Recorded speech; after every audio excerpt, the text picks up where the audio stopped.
In the spotlight today is Michael Gerson, a Washington Post op-ed columnist. He's also been an aide and speechwriter to President George W. Bush. You wrote a piece, The Americans No One Wants to Talk About.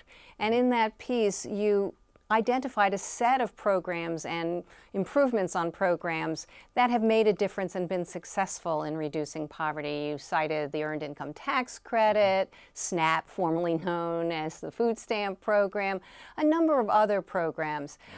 Yet today we see some of those programs being subject to potential cuts. What do you think the candidates ought to be doing when those programs that you've identified as working well on behalf of reducing poverty are the subject of potential budget cuts?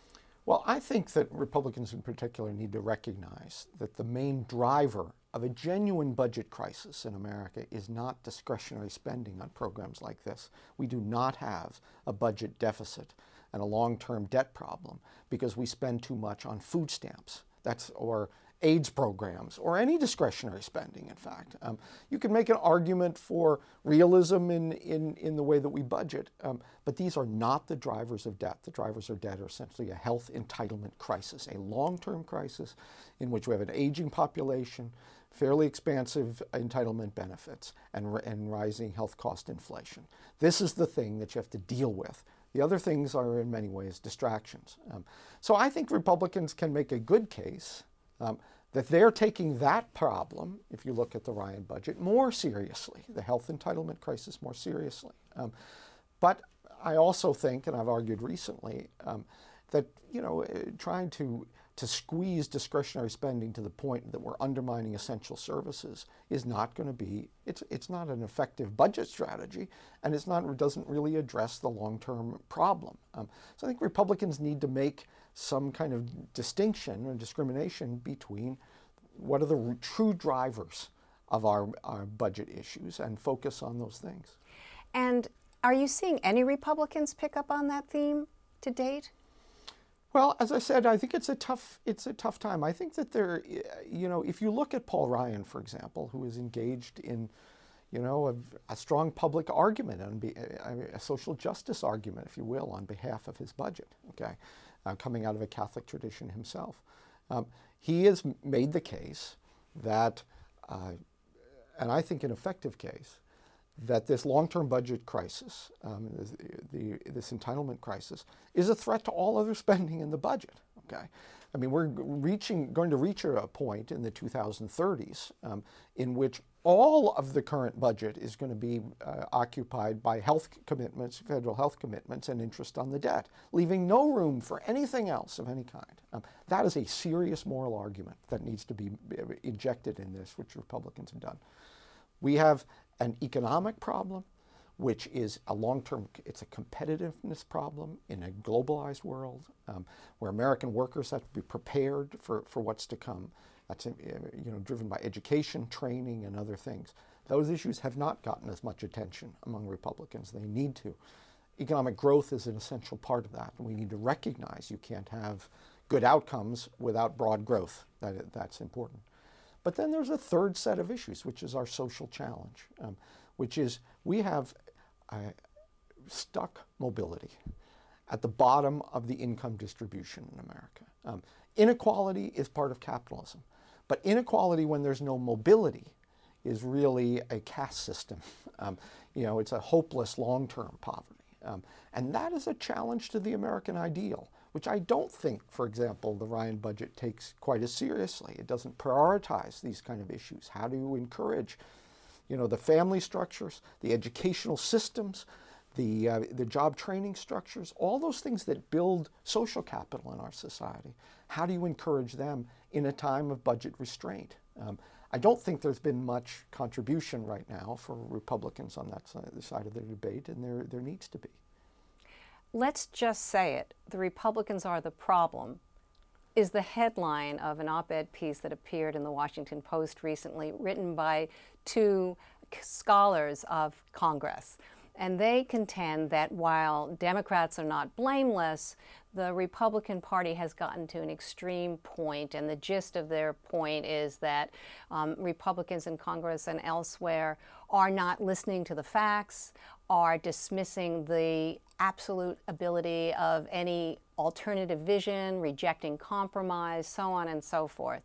In this kind of a climate, if their observation is true, and a lot of people have piled on and said they felt the same way, how can we move an issue around poverty and opportunity onto an agenda where there is no real civil discourse, or some of us fear that that's an apt and accurate description of what's going on? I describe it a little bit differently. I do think that there's actually plenty of ideological extremism to go around in American politics, that you do definitely have obstructionists, people that are motivated on the right by a libertarian or Tea Party vision, which I don't regard as particularly realistic and sometimes not very constructive.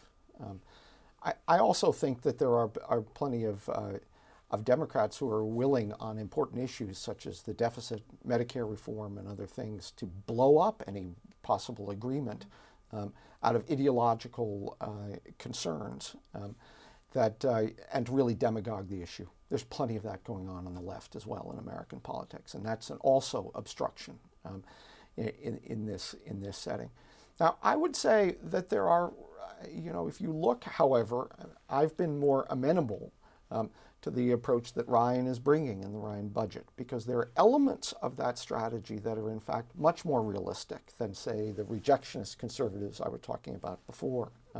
I believe that there are a number of members that I talk to, Republicans, that would eventually accept a grand compromise that had significant deficit reductions through entitlement reform, but also then raise the percentage of the economy devoted that the federal government takes in taxes, through the right methods that don't undermine economic growth, in order to ease the pressure, the short and medium-term pressure on discretionary spending in our budget. It's the kind of thing where I think a lot of people know that that's the outcome. There's a lot of intellectual agreement that you find in Washington if you sit people down around a dinner table, that we need to do many of these things. But the political environment is highly polarized and very difficult, and I think there's plenty of blame to go around. Well, let's pick up on your dinner table strategy. And you're having a dinner at your home, and you're bringing the candidates together around the issue that you think should be framing the conversation, which is mobility. Right. How would you have them understand their common ground and potentially seeking strategies around which they can compromise? Well, I guess I'd start by saying that the argument we've been having on inequality in America for the last year or two has not been particularly productive, and we should learn from it. I think many liberals and Democrats are concerned about a snapshot of inequality as though inequality itself were the problem. Okay. I think Republicans don't think there's any issue here related to inequality in a capitalist society. The middle ground in that argument is to say, well, actually, inequality is the necessary outworking of capitalism, but there has to be some hope of advancement in a society like that in order for it to be just. I think that's a very American value in this. We believe there should be greater rewards for greater effort. We also believe that everybody in life should have the chance to make those kind of efforts that bring greater rewards. So how do we focus as a society to expand that circle of people that can compete in a free market economy and succeed over time, and their families be better off than they were when they were young? We have a serious problem. We have a problem where if you look at the studies, mobility for the American middle class is still considerable, up and down mobility in the American middle class, both of which are necessary in a capitalist society. But that bottom 20% mobility is really stuck.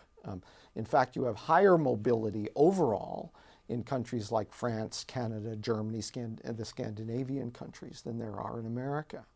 Republicans should be angered by this. They're supposed to be the defenders of markets. They're the ones that believe that individuals should be able to dream and succeed in a capitalist society.